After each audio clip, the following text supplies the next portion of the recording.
Bien, vamos a empezar. Va subiendo, ya están todas microfoneadas. Vamos subiendo Marisa, Elena, Agustina y Garrett. Bueno, damos comienzo a este panel, Economía, Comercio e Integración, a cargo de Agustina Leonardi, Elena Estrada y Marisa Bircher. Modera Garrett Edwards de Fundación Libertad. Comenzamos nomás. ¿Me das el...?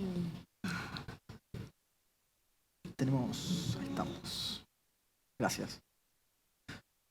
Bien, panel de economía, comercio e integración es lo que nos convoca. Lo charlaba en días anteriores con quienes nos van a acompañar ahora en estos minutos que vamos a compartir. Lo de que integración quizá nos quedaba corto, quizá era mejor hablar de diversidad, ¿no? Justamente en momentos en los que los movimientos de género cada vez toman más el lugar principal y principalísimo en la mesa de debate. Por eso es realmente un honor y un placer y un privilegio estar aquí con tres mujeres que se han destacado y se destacan en distintos campos del saber. Tenemos primero a Marisa Bircher, acá hago un poco con el machete para que me acompañe, secretaria de Comercio Exterior. Marisa Bircher es licenciada en Comercio Internacional, tiene un posgrado en Marketing Internacional y Comercio Exterior, trabajó en la Cancillería Argentina y luego se sumó a la Fundación Exportar. En el sector privado trabajó en la empresa multinacional SGS Group. Fue convocada nuevamente por la Fundación Exportar para la Coordinación General de Atención a Empresas y Capacitación a Empresarios Exportadores. Además, fue directora general en el Ministerio de Desarrollo Económico en el Gobierno de la Ciudad de Buenos Aires. En diciembre de 2015 fue designada por el presidente de la Nación, el ingeniero Mauricio Macri, para desempeñar el cargo de secretaria de Mercados Agroindustriales del Ministerio de Agroindustria de la Nación. En octubre de 2018 fue designada secretaria de Comercio Exterior del Ministerio de Producción y Trabajo de la Nación. Tenemos aquí a Marisa. Tenemos también a Elena Estrada. Aprovechamos, hacemos las presentaciones y las parroquiales al principio para luego continuar con el panel completo. Elena Estrada es directora del Centro de Desarrollo Económico de la Mujer, el CEDEM, dependiente del Ministerio de Producción y Trabajo, abogada y con un máster en Mercado de Capitales y Financiero. Trabajó también en el ámbito financiero dentro del sector privado durante 10 años. En 2014 comenzó a participar en el G25 y un año más tarde creó el G25 Mujeres, un espacio dirigido a aquellas mujeres con intenciones de participar activamente en el ámbito político. Luego, con el fin de motivar la autonomía económica de las mujeres, ideó el CEDEM, hoy con presencia en más de 11 provincias de la Argentina. En 2017 fue electa senadora nacional suplente por la provincia de Buenos Aires en el espacio Cambiemos.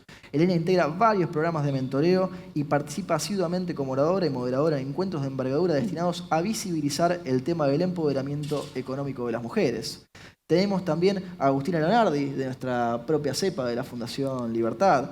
Ella es economista, se desempeña en el Ministerio de Economía de la provincia de Santa Fe, también es docente universitaria en altas casas de estudio de aquí de nuestra ciudad y nos va a estar hablando, lo tengo aquí en primicia ya en versión papel, del índice de desempeño provincial 2019 que desde hace ya más de una década Fundación Libertad está lanzando año a año. Les decía que si bien habíamos comentado en días anteriores que veníamos bien de tiempo, increíblemente estamos un poco más cortos de tiempo que lo que pensábamos originalmente. A mí me va a tocar la infausta tarea, tengo aquí el celular de hacer de reloj y de cronómetro humano como para manejar un poco los tiempos y avisar. Pensamos en principio 15 minutos para cada una para no errarle y yo no robo más tiempo porque como decía Baltasar Gracián, si bueno y breve, dos veces bueno. Arrancamos con Marisa Bircher, por favor, es un gusto tenerte aquí con nosotros, Marisa. Bueno, muy buenos días, muchas gracias por la presentación, gracias por la invitación. Un placer volver a estar en Rosario, en esta fundación y con este público tan diverso. Es muy lindo también ver tanta gente joven. En estos temas que nos invitan hoy, que principalmente están orientados a la integración. A ver, en pocos minutos contarles que los tres ejes que nosotros hemos venido trabajando y seguimos trabajando y creemos que se tienen que seguir desarrollando, principalmente desde lo que es el comercio exterior argentino, es la simplificación, la desburocratización y la integración o inserción inteligente al mundo. ¿Qué es lo que nosotros llamamos inserción inteligente al mundo? Es, por un lado, ustedes habrán visto quizás en los medios, cuando Argentina abrió el mercado de limones a Estados Unidos o el de la carne. Bueno, ese fue quizás uno de los más mediáticos, pero en realidad en lo que va en esta gestión hemos abierto más de 200 mercados para la agroindustria argentina. Esas aperturas principalmente están orientadas al sector de alimentos y a aquellos mercados donde Argentina tiene una fuerte posibilidad para incrementar sus exportaciones. Somos conscientes y justo, no es casualidad tener que mencionarlo acá, en Rosario, en Santa Fe, en una de las provincias más dinámicas en el comercio exterior, que es el desarrollo que nosotros necesitamos para nuestras empresas, para aumentar empleo y para generar mayor integración también profesional entre hombres y mujeres. En ese punto, además de las aperturas que hemos venido desarrollando para incrementar nuestras exportaciones, eso también explica que no es casualidad que donde más se han incrementado las exportaciones, tengamos en cuenta que en estos 3 años aumentamos las exportaciones como no sucedía desde el 2008.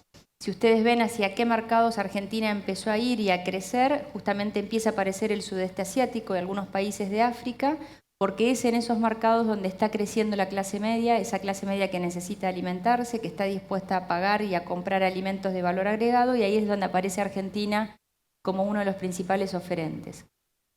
Y cuando hablamos de integración, también estamos hablando, y un poco acá es esta la presentación que traje, a ver si vamos por ahí, es mostrarles a ustedes este slide. Ahí les decíamos un poco los mercados que venimos trabajando, cómo Argentina empieza a dialogar con el mundo a través de un diálogo oficial, a través de un acompañamiento al sector privado. Estas aperturas tengan en cuenta que se da entre los organismos sanitarios, entre los gobiernos. Hay decisiones políticas que se tienen que tomar, otras son decisiones muy técnicas sanitarias, pero un sector privado que ha acompañado y acompaña para que Argentina lleve sus productos al mundo, y fíjense la diversidad de mercados que empiezan a aparecer. Si ustedes ven nuestra balanza comercial de exportaciones, que también se ve reflejada en Santa Fe, por ejemplo, entre otras, empezamos a incrementar nuestras exportaciones a Vietnam, a Indonesia, a Filipinas, Argelia, Egipto, India, Japón, China, y empiezan a aparecer esos mercados donde nosotros tuvimos un fuerte diálogo internacional y en donde el presidente Macri, como principal embajador de nuestro país, a través de todos los encuentros bilaterales ha promovido y ha facilitado este incremento de nuestras exportaciones.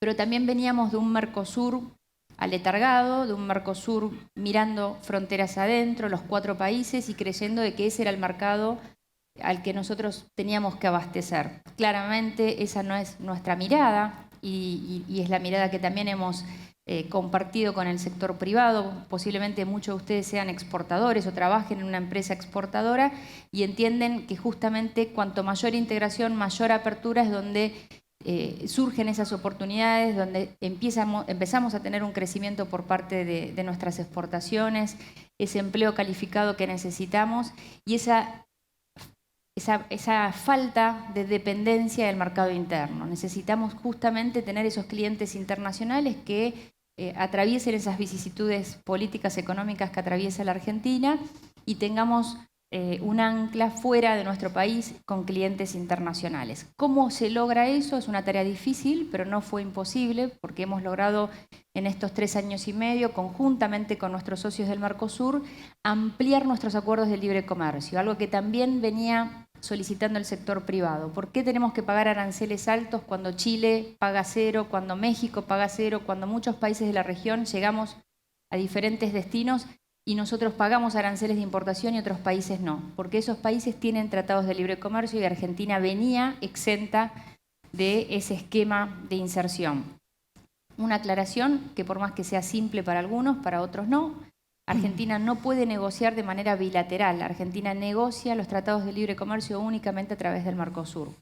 Y así fue que el Mercosur salta del 9% del PBI mundial con quienes teníamos tratados de libre comercio y damos este paso tan importante y tan histórico de la firma y un cierre del acuerdo Mercosur-Unión Europea, un acuerdo del cual hemos tenido la posibilidad de formar parte de ese equipo negociador. Cancillería y Ministerio de Producción logran dar ese paso final de unas negociaciones que venían desde hacía 20 años, con muchos equipos negociadores que pasaron, por eso somos un gran equipo si contamos todos los que pasamos en esa historia, y pasamos a tener un mercado de 500 millones de habitantes, un mercado europeo, que después hubo una segunda noticia que pasó medio desapercibida porque sucedió justo en medio del conflicto de las Amazonias, pero Argentina, a través del Mercosur, logra el cierre también del segundo Tratado de Libre Comercio, que son los países del EFTA, los países que están fuera de Europa, lo cual Unión Europea y el bloque EFTA conforman casi el 99% del continente europeo. Es decir, que una vez que se implementen estos acuerdos, el Mercosur, la Argentina, va a tener la posibilidad de exportar sus productos y sus servicios sin aranceles y con muchas ventajas a un mercado que, si sumamos el Mercosur, somos 800 millones de habitantes hoy a quienes podríamos abastecer con todas nuestras industrias, no únicamente con la agroindustria. ¿Por qué Unión Europea? Como les decía, porque era un acuerdo que llevaba 20 años, porque es difícil que el Mercosur siga trabajando en otros acuerdos y no cierra acuerdos que ya tenía abiertos desde hacía 20 años, y además porque también es un socio estratégico, es nuestro segundo destino de exportaciones. Tengamos en cuenta que hoy hay más de 2.500 empresas argentinas que exportan a la Unión Europea, es un socio comercial legendario de nuestro bloque, y también derribando algunos mitos que se han encargado algunos medios de comunicación o algunos políticos o referentes que mencionan, bueno, vamos a competir y vamos a estar en desventaja con la Unión Europea, es una apertura indiscriminada de importaciones, esto es un riesgo para nuestro país. Claramente no. Europa no va a competir con la Argentina ni con el Mercosur por costos.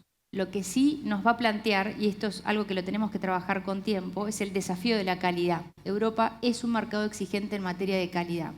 Si ustedes ven los costos de Europa en sus exportaciones al mundo, en algunos casos duplican los precios que tiene la Argentina. Entonces no van a ser ellos una amenaza en costos. Sí va a ser una oportunidad para el Mercosur y la Argentina poder exportar productos con valor agregado.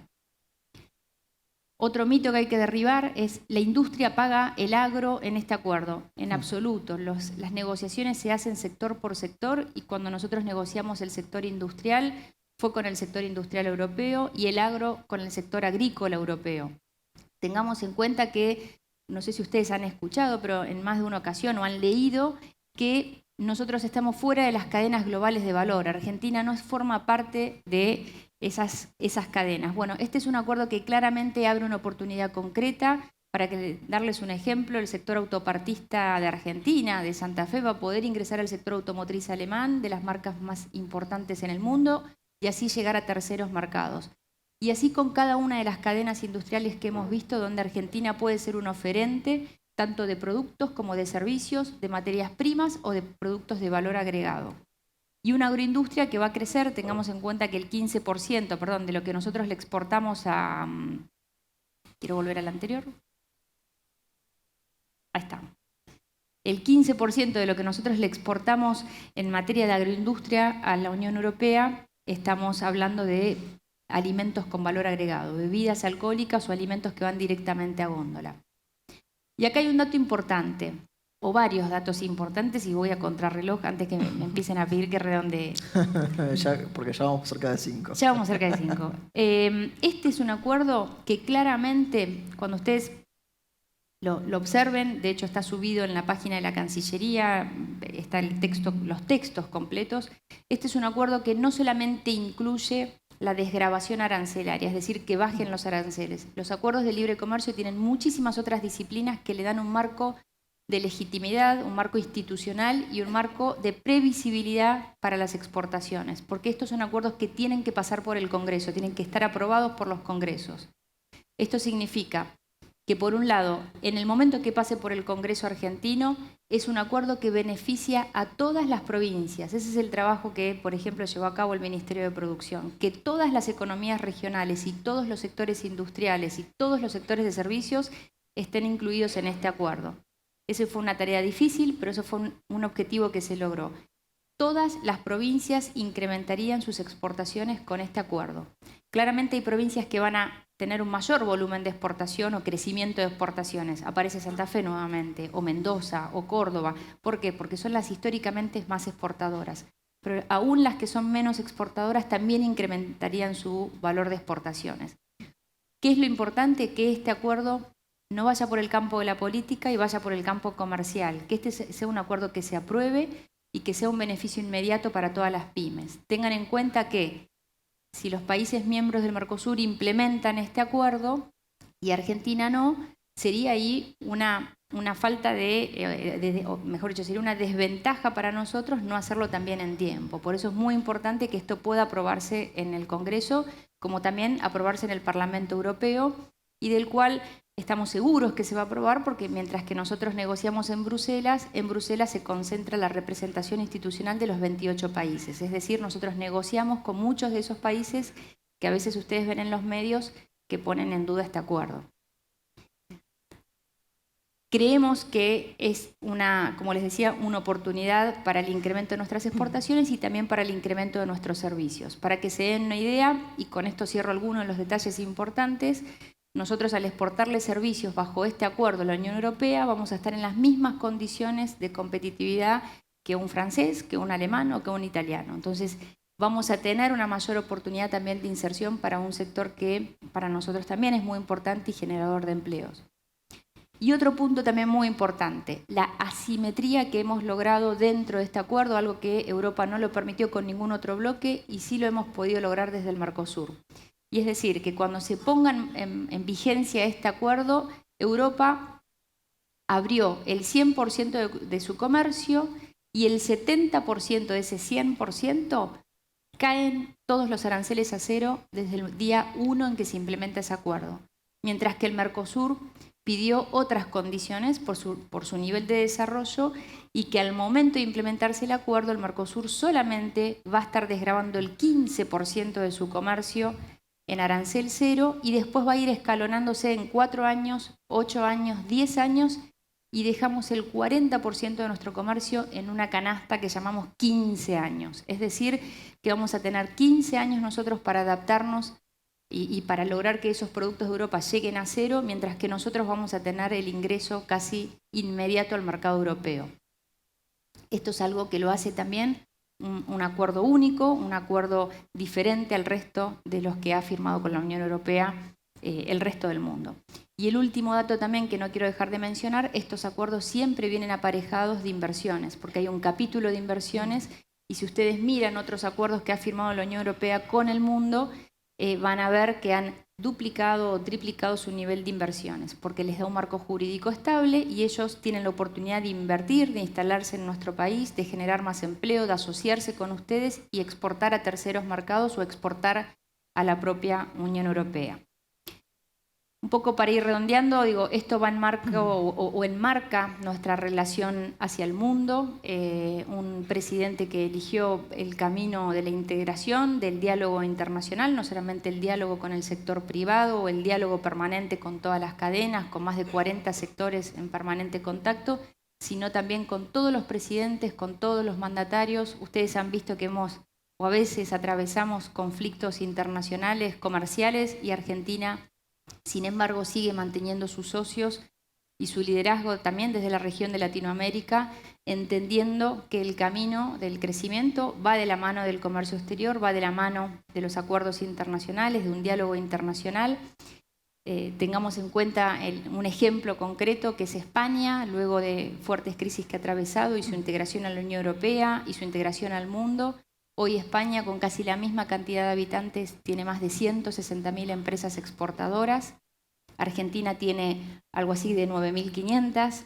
Es un número importante, pero es un número que todavía tiene que seguir creciendo muchísimo más y va de la mano del comercio exterior. Por eso creemos que es una política de Estado y creemos que tiene que continuar para darle un mayor impulso principalmente a nuestras pymes argentinas.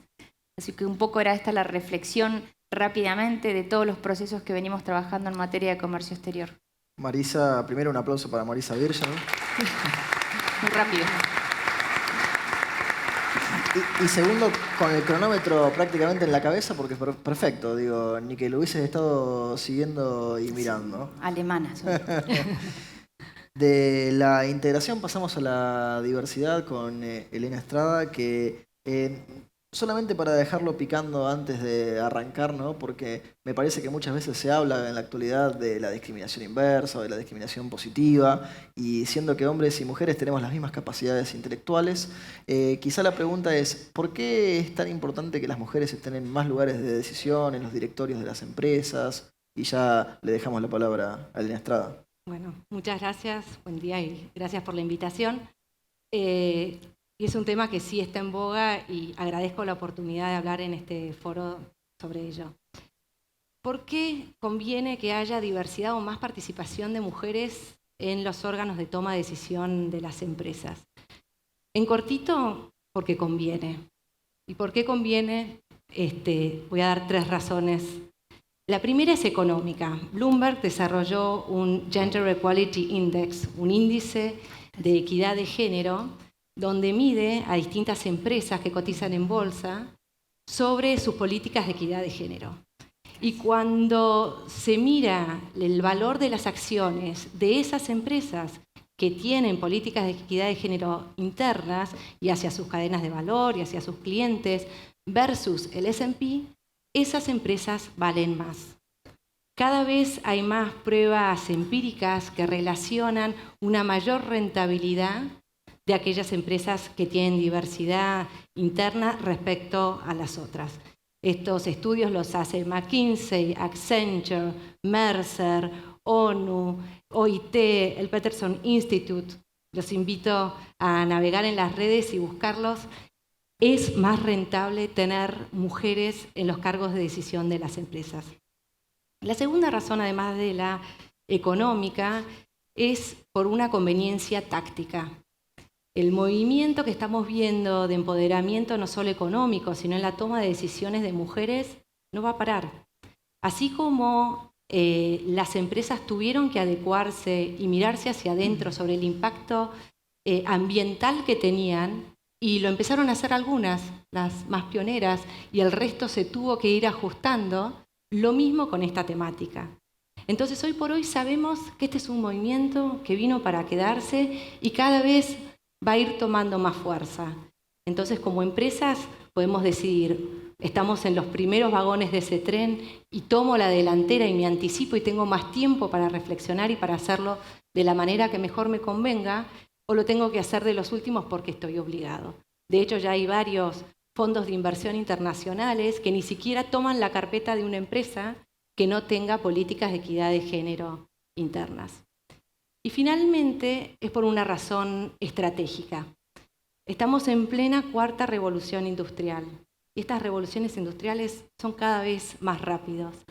Y una de las características de esta 4ª revolución industrial es justamente la velocidad de los cambios que son provocados por las nuevas tecnologías y los cambios culturales que vienen también dentro de esta nueva modalidad. Eso exige a las empresas no solo un continuo y rápido adecuación a estos cambios tan veloces, sino también a anticiparse. Y es por eso que todo lo que es innovación hoy por hoy está tan en boga. Nos tenemos que anticipar y crear ese futuro. En grupos homogéneos, cuando todos somos parecidos por el mismo tipo de educación, por el mismo encuadre socioeconómico en el que venimos, compartimos los mismos puntos ciegos. Todos tenemos puntos ciegos. ¿Por qué no hemos vivido todas las experiencias que se pueden vivir? Entonces estamos de vuelta en grupos homogéneos. Es muy difícil que salgan ideas disruptivas e innovadoras porque compartimos esos mismos puntos ciegos. Cuando hay diversidad, se complementan.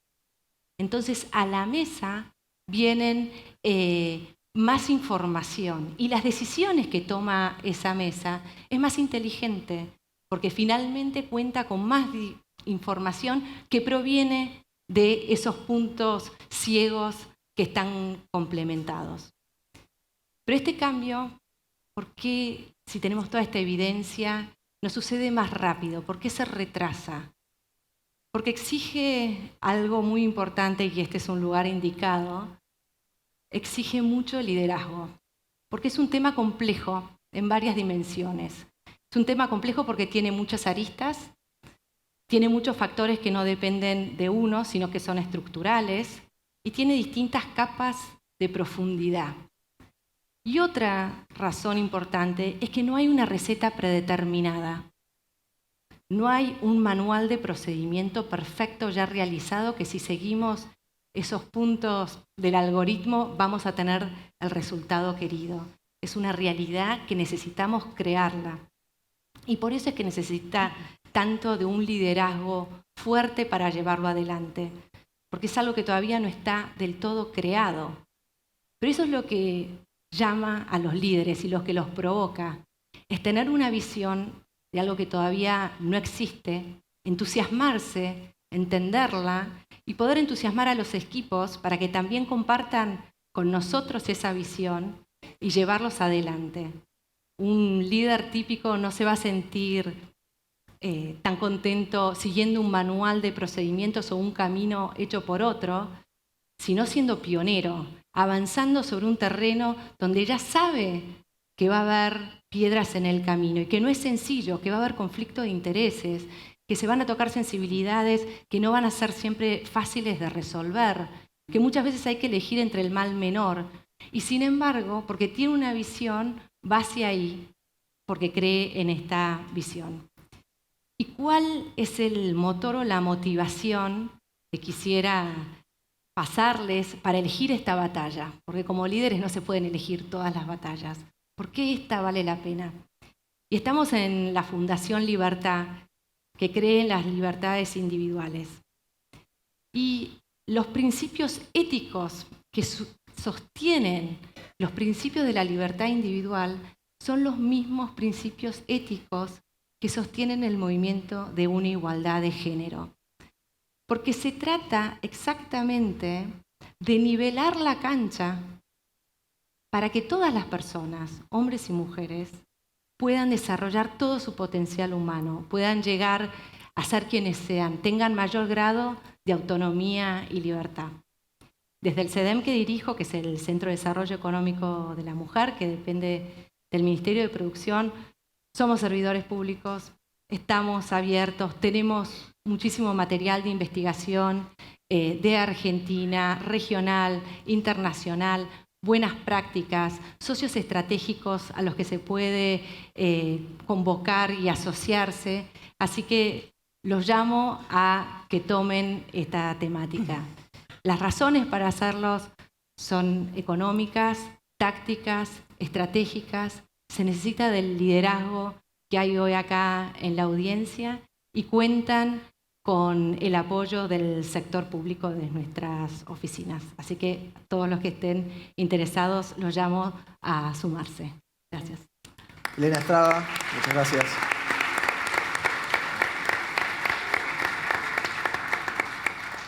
Nos queda Agustín Lagarde, que ahí le voy a alcanzar el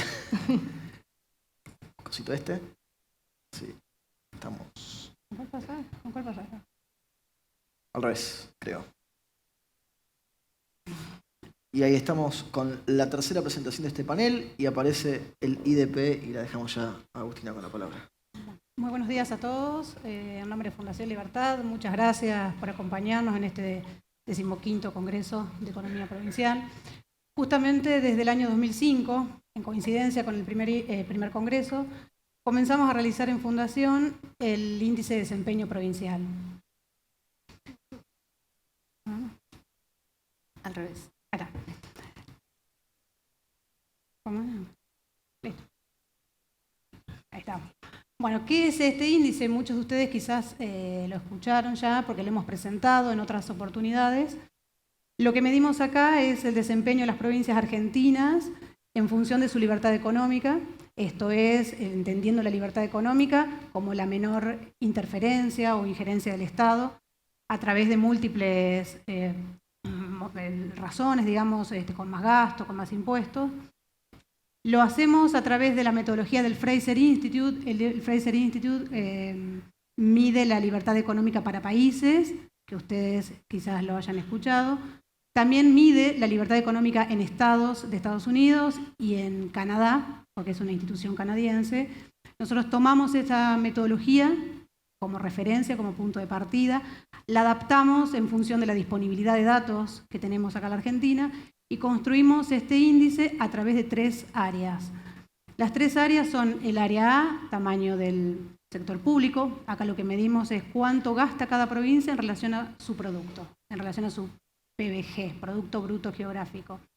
El área B es el financiamiento, es decir, cómo financian las provincias sus gastos, si lo hacen con más impuestos, si lo hacen con endeudamiento, si lo hacen con relativa o no autonomía fiscal, o depende mucho de los fondos que puede enviar el gobierno central. Y en tercer orden, el análisis del empleo público provincial, esto es, qué proporción de la población ocupada en cada provincia está trabajando en el sector público. Acá marco tres consideraciones en cuanto al esfuerzo que significa para nosotros hacer este índice, porque la información que hay es heterogénea en todas las provincias, no está actualizada como necesitaríamos hacerlo para construir este indicador. Entonces recurrimos a fuentes de información consolidada a nivel nacional, que sí ha mejorado en los últimos años y se está actualizando con una frecuencia mucho más reducida de lo que venía siendo, pero no tomamos los datos de cada una de las jurisdicciones y es por eso que a veces hay pequeñas diferencias en función de las metodologías que se aplican. La estimación del PBG resulta quizás el punto más difícil, porque solo 10 provincias argentinas calculan su producto. Lo hacen con metodologías claramente similares, pero no exactamente iguales. Entonces tenemos que recurrir a una estimación. La última estimación la tomamos a partir de los datos publicados por el INDEC en el año 2017. Hizo una estimación de las participaciones para el año 2000 en base al PBI 2004. Nosotros tomamos ese punto de partida y luego ajustamos por el índice de actividad que elabora la consultora Muñoz y Asociados provincial. Y cabe aclarar que en el tercer punto, que lo que señaló ahí, este IDP trabaja con años de datos del año 2017. Nos gustaría tenerlo más actualizado, pero para la totalidad de variables que abarcamos en este índice, todos los datos recién están concluidos y cerrados para el año 2017. Sí hay algunas variables provinciales que tienen datos 2018, nosotros acá las exponemos, pero no las sometemos a la metodología para el ranking del índice de desempeño provincial. Bueno, hechas estas aclaraciones, este es el ranking, esas tres áreas que nosotros veíamos, el tamaño del sector público, el financiamiento y el empleo público, bajo esta metodología del Fraser Institute que califica del 0 al 10, 0 es menor desempeño o menor libertad económica, 10 es mayor desempeño, mayor libertad económica, y ahí tenemos el ranking con los resultados para esta edición del año 2019, Ciudad de Buenos Aires lidera el ranking, Santa Fe y Córdoba siguen en segundo y tercer lugar. Al fondo de la tabla lo tenemos a Formosa, Jujuy y Chaco. Lo que nosotros siempre resaltamos es que desde la primera edición de este índice, Ciudad de Buenos Aires lidera este ranking y Formosa es la última, con lo cual esto está marcando que hay brechas de carácter estructural en las provincias argentinas porque se han sostenido a lo largo de más de 10 años que venimos haciendo este índice. En cuanto a la primera variable, que es el tamaño, el peso del sector público en las economías provinciales, ahí lo que se muestra es el promedio. Nosotros hacemos el gasto corriente, que es el gasto que ejecutan las provincias argentinas en relación a su producto bruto geográfico, por eso PBG. El promedio para la primera edición de este índice estaba en 15,5%. Hoy, en la última edición, lo tenemos en el 19,8%, con lo cual vemos claramente que el peso del sector público, medido a través de este indicador, ha crecido en el promedio provincial. Una vez más, lo que vemos en este indicador son las asimetrías que hay entre provincias, porque, por ejemplo, en Ciudad de Buenos Aires este indicador no llega al 10%, cerca del 8%, y tenemos en Formosa cerca del 40%, es decir, en Formosa el gasto público representa el 40% de su producto. O sea, las diferencias son más que notorias entre las distintas jurisdicciones. Podríamos decir que el peso del Estado, el tamaño del Estado en Formosa es 5 veces más de lo que se registra en la ciudad de Buenos Aires.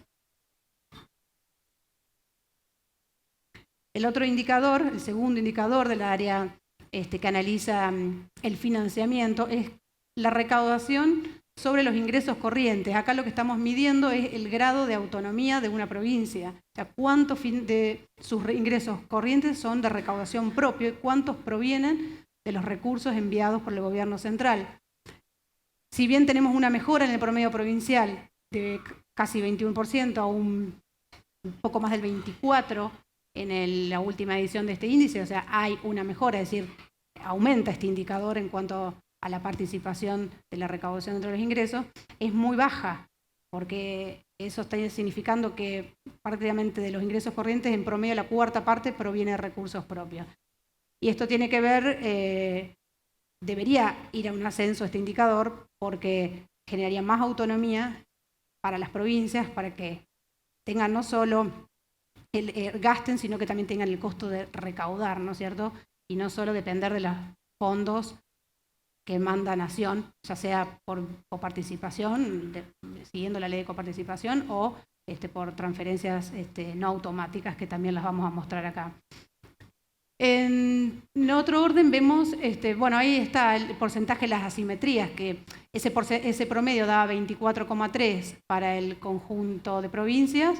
Hay provincias como Córdoba, Mendoza, Santa Fe, donde tiene ratios de más del 30.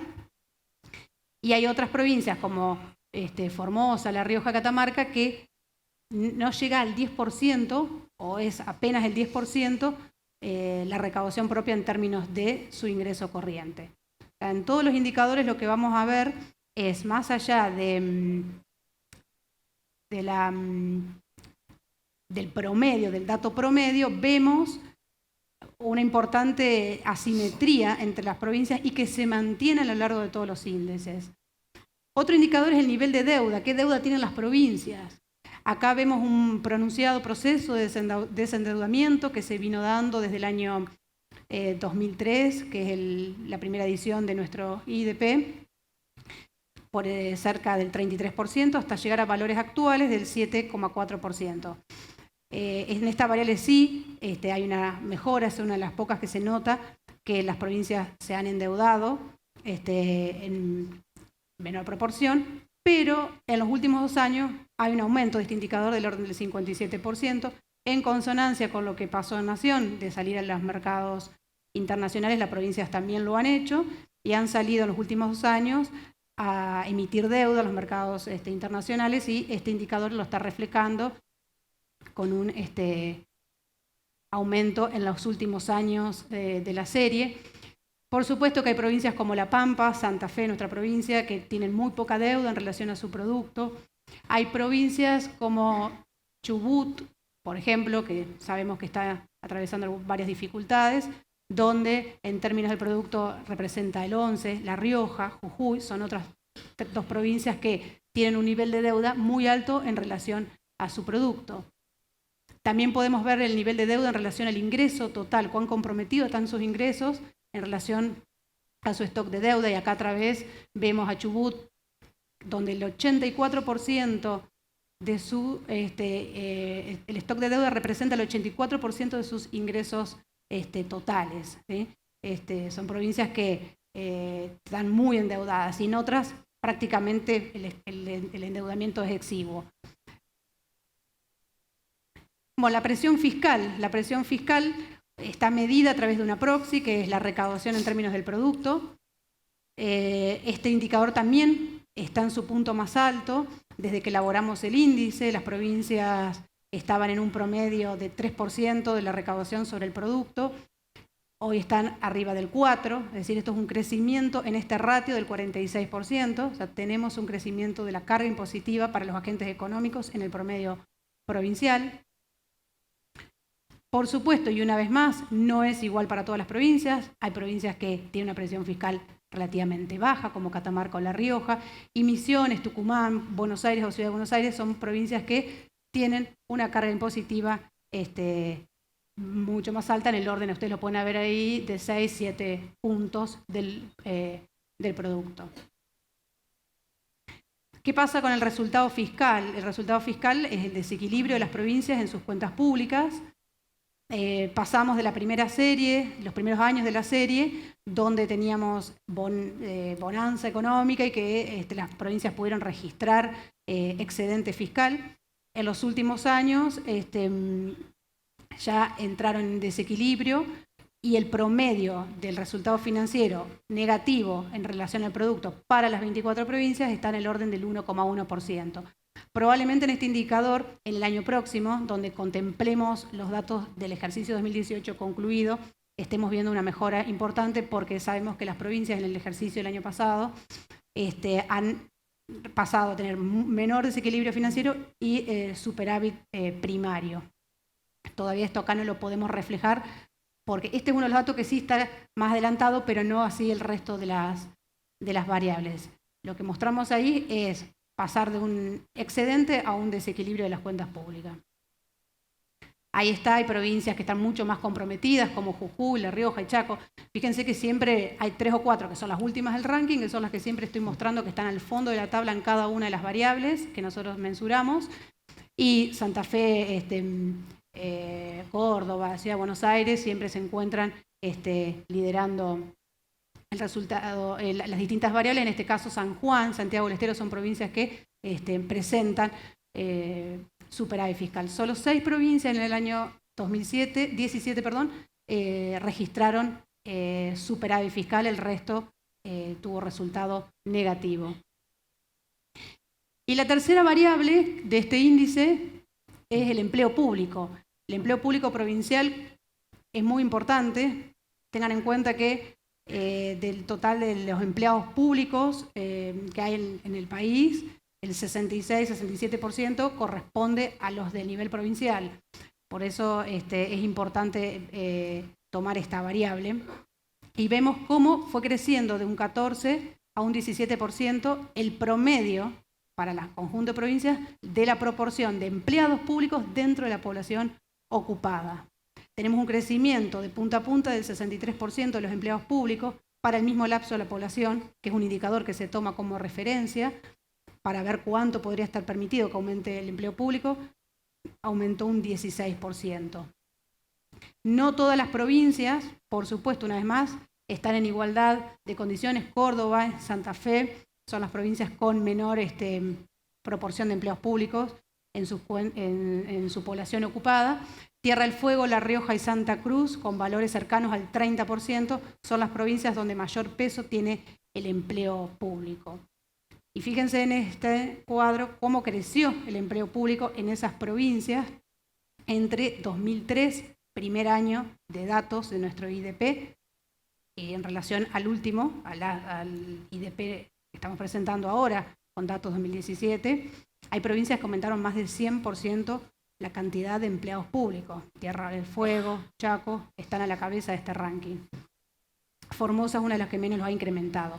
Siguiendo ese indicador, hay provincias que, en el conjunto de provincias, había 36 empleados públicos cada 1.000 habitantes en la primera edición, hoy tenemos 51 cada 1.000 habitantes, estamos hablando de un crecimiento de un 37%.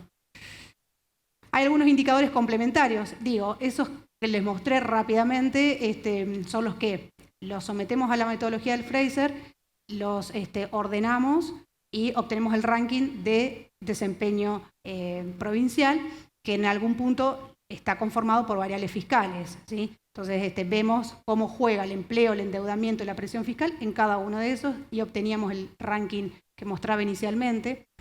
Nosotros complementamos este ranking con otros índices, otros indicadores puntuales de gestión provincial. Hay 3 que tomamos, que son la inversión real directa, que es cuánto invierten las provincias en obra pública, gasto en personal, que es cuánto gastan en personal, que está relacionada con la cantidad de empleados públicos que tienen las provincias argentinas, y las transferencias no automáticas, que son los envíos que hace la Nación a las provincias que no están con coeficientes especificados por ley.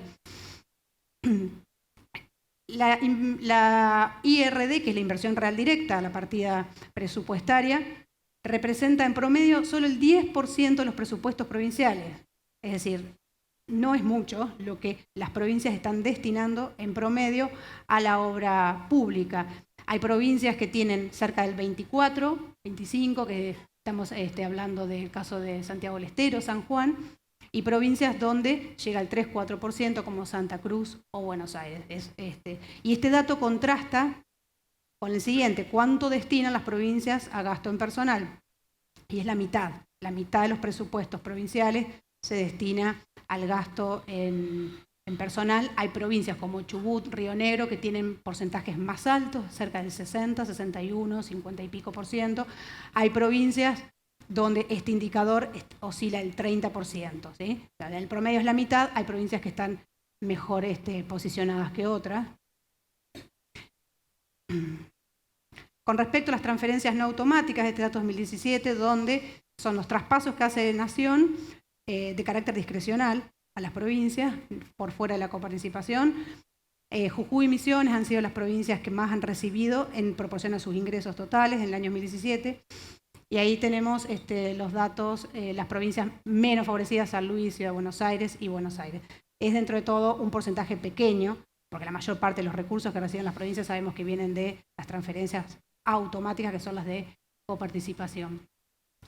Bueno, con todos los números que les mostré, para quizás estar un poco mareados, pero lo que nosotros mostramos acá es que el tamaño del sector público, que era la primera que les mostré yo, está en su punto máximo. Esto es, el gasto en relación al producto para el promedio de provincias, en esta edición, alcanza el punto más alto. La presión fiscal medida por la recaudación en términos del producto también está en su punto más alto. El empleo público también está en su punto más alto. Digamos, tomamos esas tres variables básicas del IDP, donde nos muestra que hay una mayor intromisión del Estado medida en estos términos. Asimismo, vemos un deterioro en el resultado fiscal de las provincias, al menos hasta el periodo que nosotros consideramos. Entonces, tenemos que tener en cuenta que tenemos menos libertad económica en los términos de este índice, un desempeño más bajo, porque nosotros entendemos que cuanto menos esté el Estado de la economía, las decisiones de qué, cómo y para quién producir, deberíamos estar tener más libertad económica y mejor desempeño. Esto es lo que no estamos viendo en este nivel de gobierno. Por otro lado, también detectamos que hay una alta dependencia de recursos nacionales, sobre todo los recursos de coparticipación. Y esto es un problema porque les quita responsabilidad a las provincias. Las provincias se benefician de los gastos, pero no de los recursos o de recaudar. Entonces, eso genera un problema que inexorablemente tiene que modificarse en algún momento, que tiene que ver con la descentralización, ¿no es cierto? El predominio total del gasto en personal. Las provincias tienen que brindar gastos de salud, de educación y seguridad, sin embargo, tienen un componente tan grande en su presupuesto de gasto en personal que las convierte en algo, es como decía hoy más temprano Antonio Margariti, pagar sueldos. Pareciera que la función de las provincias pasa por ese lado únicamente. Y en contraste con eso, es muy poco lo que destinan a inversión real directa, que es la obra pública. Claro, porque el margen que tienen ya les va quedando más acotado. Y por último, quería marcar, que lo vieron en todos, si bien yo mostraba el promedio para las provincias, tenemos una heterogeneidad provincial muy, pero muy marcada. Hay provincias, como veíamos el tamaño del sector público, que es 5 veces más el de otra, con lo cual, y eso lo vimos en toda la serie del IDP. Entonces tenemos un mapa de la República Argentina repleto de contrastes y contrastes muy estructurales. Ahora bien, nosotros desde el año 2005 venimos haciendo este índice. Lamentablemente no podemos detectar mejoras, todo lo contrario, en estos indicadores, salvo en algún año puntual, en alguna variable, pero en el promedio y en lo general no lo vemos. ¿Qué es lo que uno propone, ¿no? Viendo este diagnóstico que nos permite hacer el IDP? Por un lado, una reforma integral del Estado. No hace falta que ahonde en esto, pero es lo que se desprende rápidamente, porque tenemos un Estado que gasta mucho, tiene presión fiscal récord, sin embargo pareciera que la calidad de los servicios que presta tampoco son los que la sociedad quiere. Una reforma impositiva, estamos llenos de impuestos, ya Antonio también lo dijo de la mañana, repleto de impuestos distorsivos, que agobian a los agentes económicos, que van limitando todas las posibilidades de ser más competitivo y de integrarse al mundo, que es lo que uno está buscando. Un nuevo federalismo tiene que ver con esto de redefinir las responsabilidades de los distintos niveles de gobierno que permitan realmente ser eficientes a la hora de gastar. Y el empleo público es el gran tema, porque como veíamos, el 50% del presupuesto de las provincias se va en el empleo público, entonces pasa a ser un tema determinante. Y yo simplemente, para terminar, mostraba esto, un dato del mes pasado, publicado por el Ministerio de Trabajo, donde está la evolución del empleo. Acá no está desagregado por provincia, pero sí está cómo viene el empleo, los trabajadores registrados, privados y públicos, cómo eran los montos o las cantidades de personas ocupadas registradas en el sector privado y en el sector público.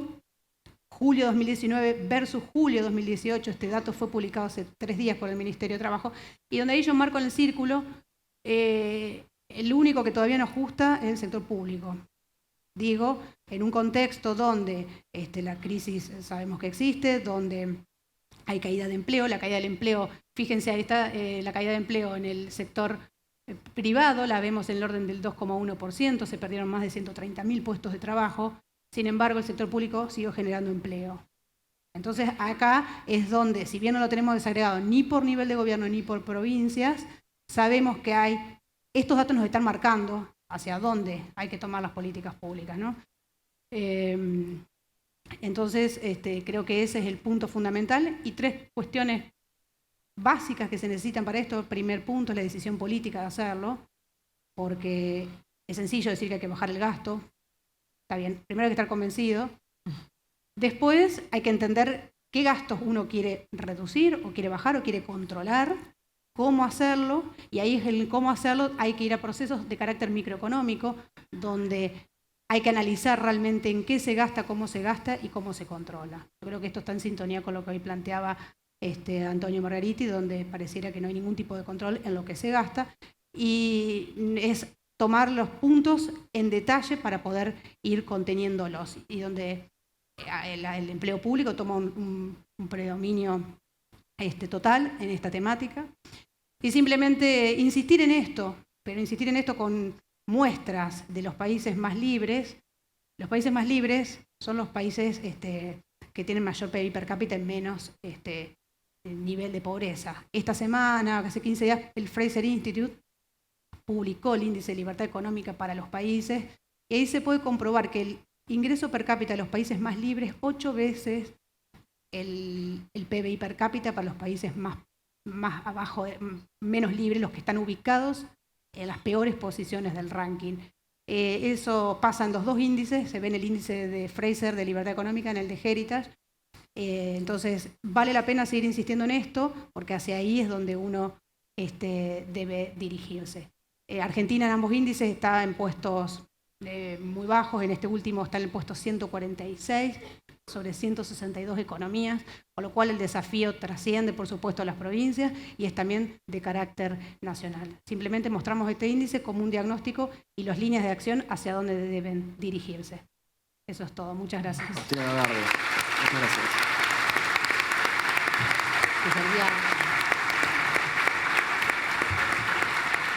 Tuvimos a Marisa Vilcher, que nos habló de la Argentina que trata de abrirse al mundo, que hace los esfuerzos para hacerlo. Tuvimos a Elena Estrada, que nos habló de las empresas en el sector privado, que también tratan de abrir la cabeza de alguna forma para funcionar mejor. Y recién Agustina Leonardi, que nos hablaba de la libertad económica en cada una de las provincias de la Argentina. Así que un fuerte aplauso para las 3. Hemos concluido este panel, estamos ya apenas pasaditos de tiempo.